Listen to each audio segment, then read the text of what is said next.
sur le parler en langue, vraiment, frère, c'est une folie. Ah oui, c'est une folie.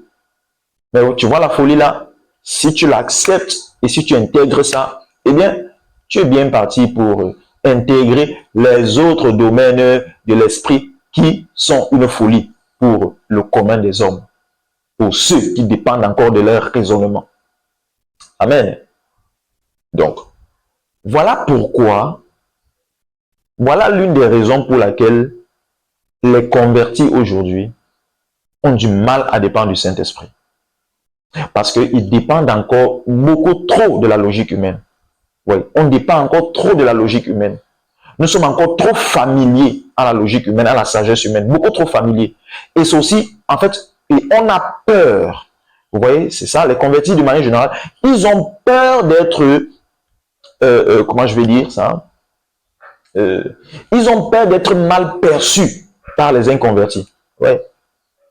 Ils ont peur d'épouser cette dépendance du Saint-Esprit-là pour être mal vu par les inconvertis. Oui, parce que quelqu'un qui épouse la dépendance du Saint-Esprit, il sera toujours taxé de bizarre par les inconvertis, de fou à la limite par les inconvertis. Regarde seulement le simple fait pour toi d'aller dans une église de réveil. Les inconvertis te taxent déjà d'insensé, d'avoir perdu la tête. Maintenant, imaginons donc que tu apprennes à dépendre du Saint-Esprit, mais ça sera grave. On va dire que tu es devenu fou à la limite.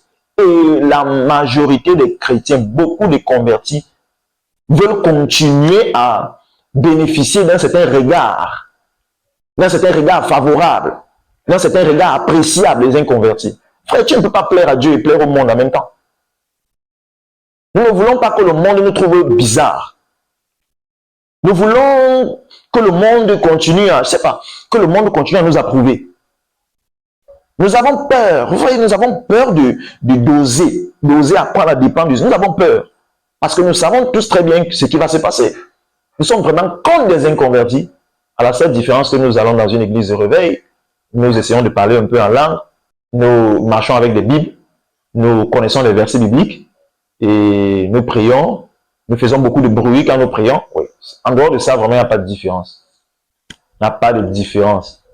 Nous fonctionnons comme les inconvertis au dépend de la logique humaine. Il n'y a pas de différence. Bon, il n'y a pas de différence. En acceptant Christ, nous avons accepté la logique de Dieu. Et la logique de Dieu repose sur les orientations de l'esprit. Apprenons à dépendre de l'esprit, frère. Ose apprendre à dépendre de l'esprit. Ose. Au nom de Jésus, nous sommes bénis.